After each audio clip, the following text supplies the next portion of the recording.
What's kicking, guys, is a Saluki looking a bit disheveled over here in the mental hospital. This is a t-shirt that you get. It has the name of the hospital on it. And yeah, just waiting for time to pass. Tú aquí siempre a mi lado, cicatrices que has curado, cicatrices, cicatrices. En la vida me he enchulado y como tú no hay nadie más. Tuvo un porro. What's cooking, guys? It's a Saluki. How are you, Vito? I'm doing well. I was released from a mental hospital a couple weeks ago. Now I'm going back to Vietnam to work a sales job that I used to work. I don't know, I'm getting by, you know. I was hospitalized in Mazra, which is a hospital in Akko, the city of Akko, Acre. That's how it's spelled on Google Maps. And yeah, now I was rehabilitated. I ended up in the hospital because I was doing all sorts of drugs at the same week. And don't worry, I'm not wasting the Patreon money on drugs. Drugs are free pretty much in Israel. All you have to do is walk into a bathroom in a techno club and the people will offer you by themselves. So that's some quick advice, but don't do it. Don't do drugs. Drugs are bad, okay? And basically, I have a sensitive mind, and when I do drugs, then I lose control, especially when it's a cocktail of a bunch of different drugs. The same week, now I'm gonna get demonetized for saying this, but I did in the same week coke, crystal meth, shrooms, psilocybin, marijuana, and ended up hospitalized. And this isn't the first time that I lost my mind due to drugs.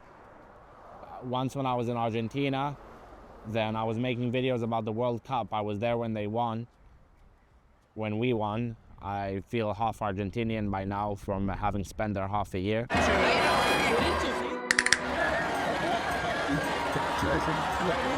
With t-shirt that says Campeones del Mundo, Champions of the World. And there's a dude dancing up in that roof. Looks like he's fighting demons. I was making videos every time that Argentina had a match. So I was editing the videos while I was over there at the match filming, edited the videos and went back to work to film the next match. And I ended up not sleeping for 3 days. And not sleeping for that long and using, back then it was only marijuana, made me lose my mind, made me get out of balance, and I started speaking nonsense and doing some very embarrassing things. I'm not particularly against drugs or anything. I think that they can be mind expanding, that they can be great for feeling a different state of consciousness, but it's just not for me. It's once again, I have a special mind that can't be meddled with, fiddled with, and now I don't do drugs at all. I only smoke cigarettes and drink coffee. After South America, you didn't realize that? I did realize that, but then there was temptation, you know. It's weed is a gateway drug, at least for me, and weed is available everywhere here in Israel. Like I made that video about Haifa, where I was explaining that you can just smoke weed openly in the street and no one will do anything. You can do it even in front of the cops. And yeah, I was tempted, and I wanted to again feel that feeling of being in a different state of consciousness with marijuana, and I did it again. And Oops, I did it again. And now, what has changed now? Well, after spending, it was a month and 3 weeks, I believe, in a mental hospital, then I really learned my lesson because I don't want to end up back there again. It was hellish.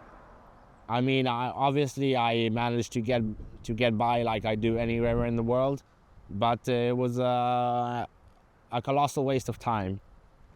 And you're completely off drugs now? Yeah, now I'm completely clean. And committed not to ever use again? yeah, I don't want to use again even when I get old, because honestly I don't need it. I feel like having traveled the world in the 7 seas and having traveled within my mind, I've seen everything but old age. I've seen everything that I want to see, and now I'm ready to be focused. You see, when I was in Italy, I wasn't doing drugs in the beginning.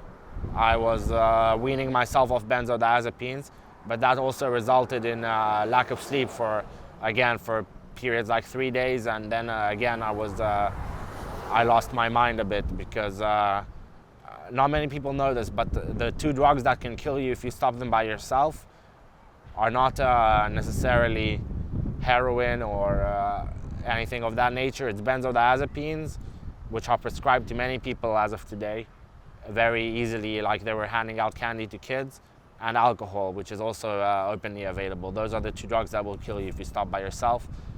And yeah, in Italy, I was weaning myself off benzodiazepines, and then I made a bunch of live streams where I was talking nonsense. For example,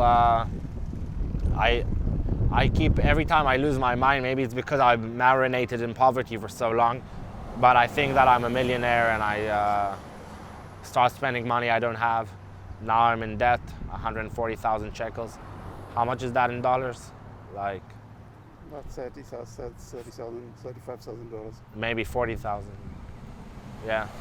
I don't regret anything at all, because I don't know, I believe that life has a path that you need to go down, and things happen, and there's no reason to regret things in the past. Like Lao Tzu, the person that invented Taoism, said, those who worry about the past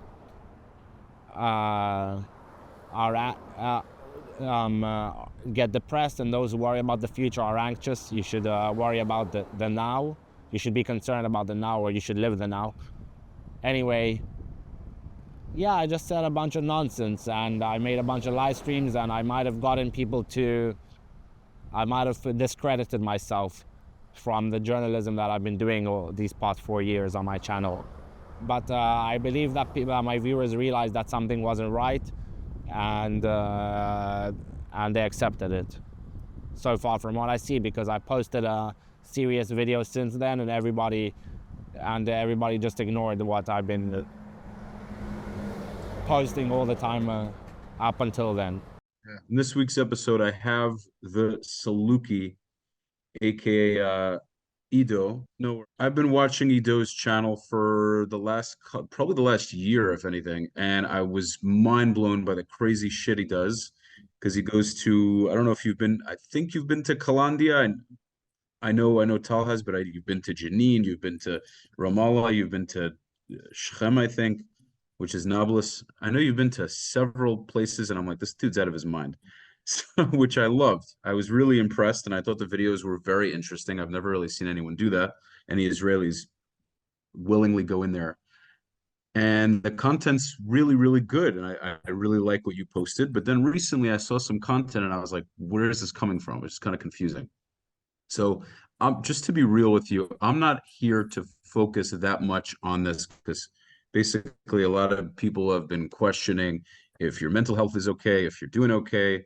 And you've been contesting that and saying you're perfectly fine. You are who you are. You're posting what you want to post. And your goal is to get to 1 million followers and pretty much post a video a day. But I also wanted to talk a little bit about your views and how you kind of like walked away from Zionism, of what it sounds like anyway. But we'll go into that a little bit.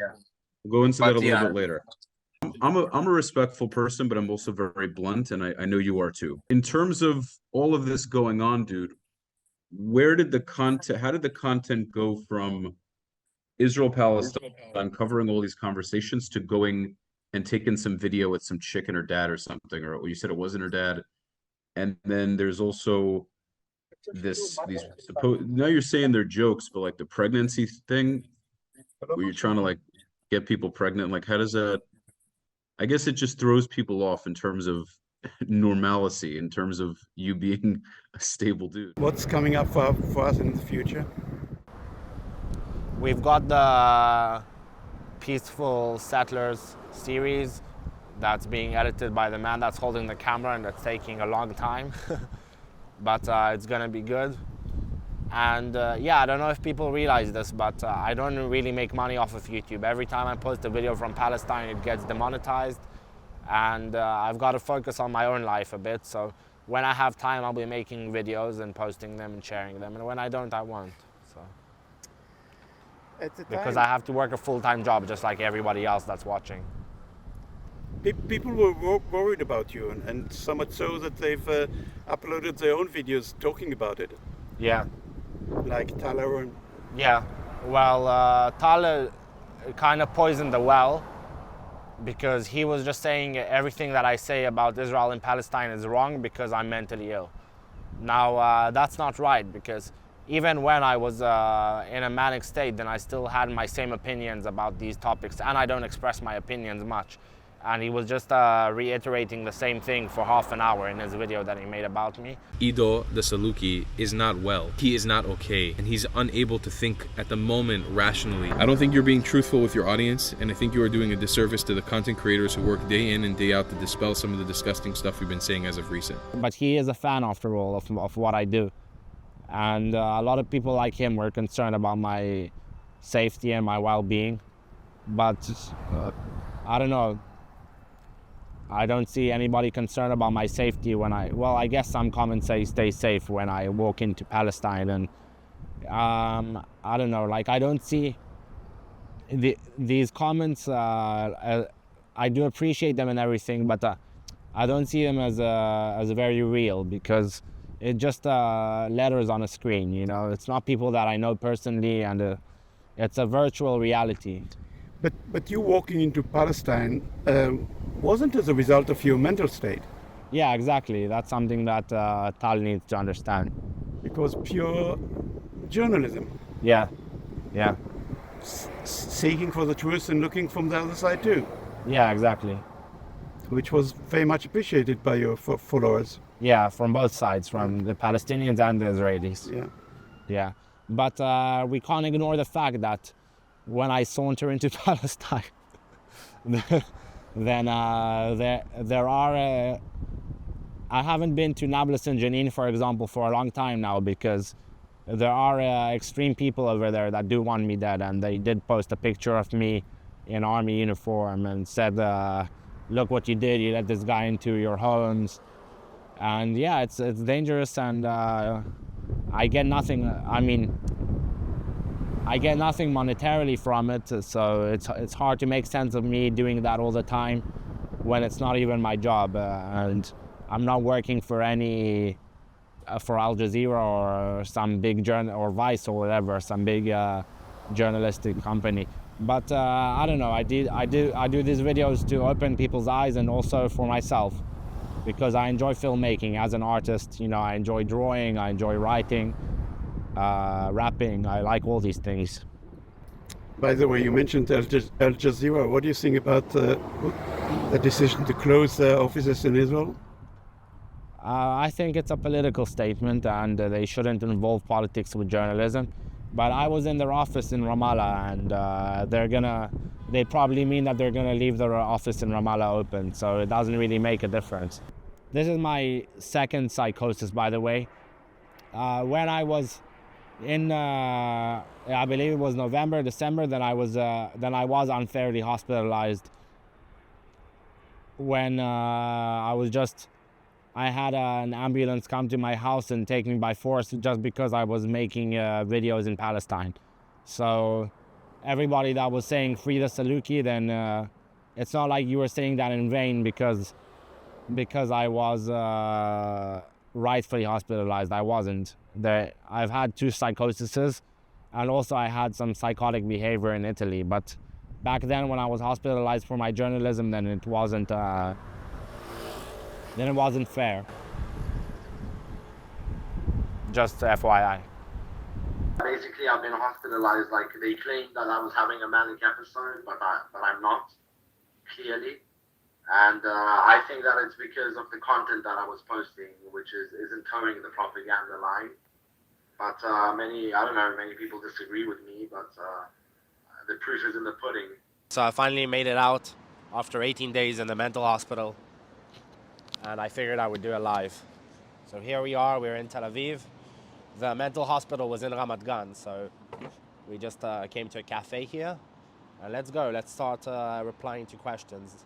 Does the current situation in Israel and the problems we're having here affect your health? I don't particularly think so, because I like to think of it like this.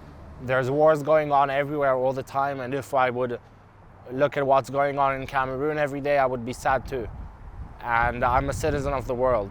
But it definitely, I don't know, affected my mood. For example, I was very sad when I lost a friend that was one of the Hamas hostages.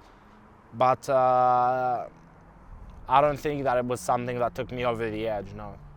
I don't like to think about what's happening here, because there's wars happening everywhere and we just talk about them less.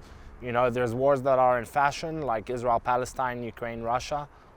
And there's wars that aren't in fashion, like, I don't know, the war between the French and the English speakers in Cameroon, for example. Nobody ever talks about that.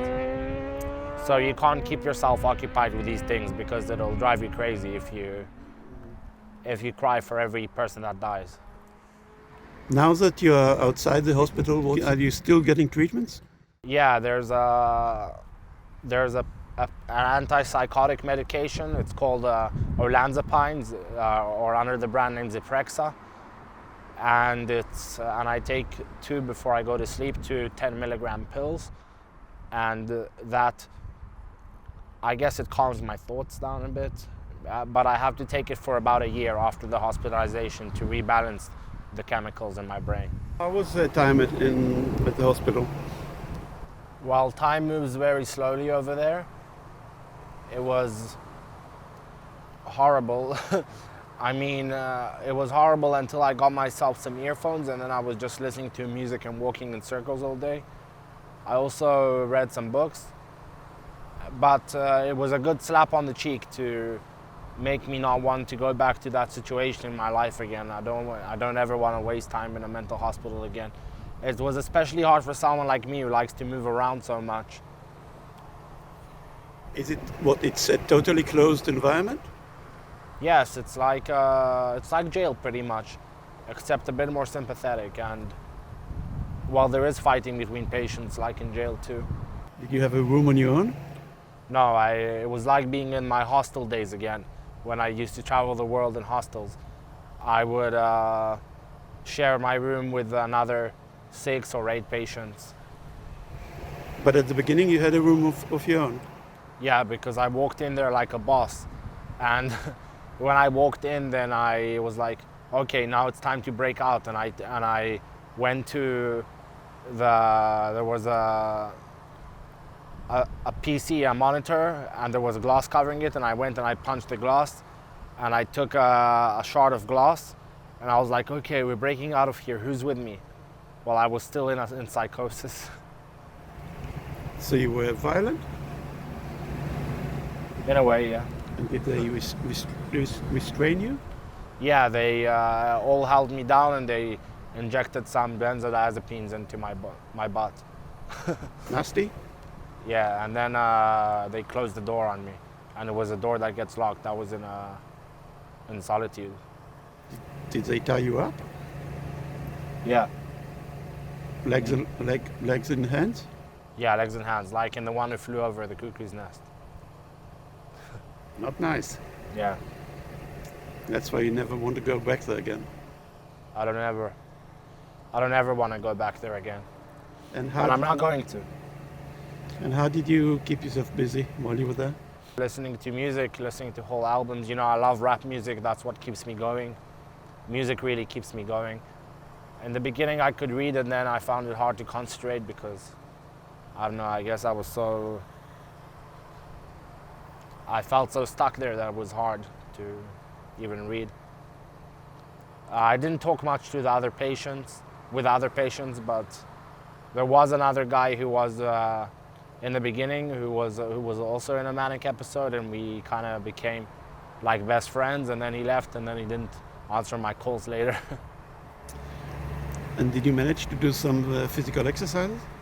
Yeah, I always stay in shape, you know, especially I believe that physical exercise is essential to have a happy lifestyle, you know, it keeps you healthy, it's good for the mind and for the body and soul. What's cooking, guys? After I took a break from the live streams, I'm back.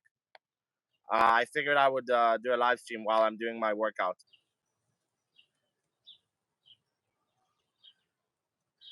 Hello to everyone. Write me where you're watching from. Assalamu alaikum. I'm definitely gonna go back to Ramallah pretty soon, probably next week. If you wanna grab a coffee, then drop me a message on Instagram.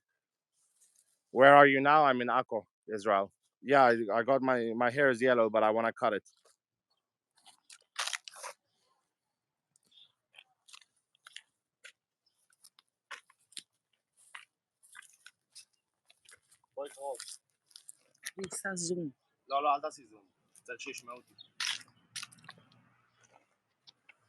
I'm doing my daily 50 pull-ups, so I'll do it while answering questions.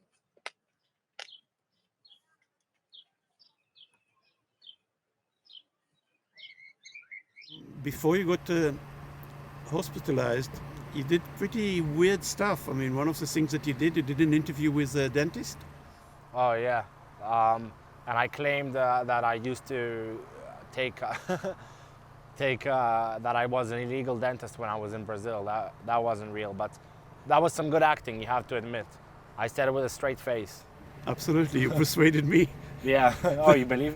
That's when I got worried. Yeah. He's helping me become a better dentist. You guys don't know this, but I used to be an illegal dentist when I was in Brazil and in Palestine. I have an underground clinic in Palestine, but that's illegal, so I'm not going to talk about it anymore. And yeah, I just like it. There's a lot of money to be made being an illegal dentist. So as you know, I'm a multimillionaire. Yeah, I said a lot of weird things, but that's what happens when somebody's in a psychotic episode, you know. And I think I don't mind having said that, but I think that it would take away from a bit of the integrity from the videos. But I guess people understand now that I was going through something. In hindsight, can you tell between the things that you imagined and the things that were real? Yeah, I think so. I can differentiate. I know what was a product of my own imagination. And yeah. My main thing is, I said this before, but I think it's because I marinated in poverty for so long, but the main thing that I always think when I'm in a manic episode is that I'm really rich, which isn't true. That's the time to ask for donations. If you want to support me, then go to patreon.com/Saluki. Thank you, Ido. Thank you.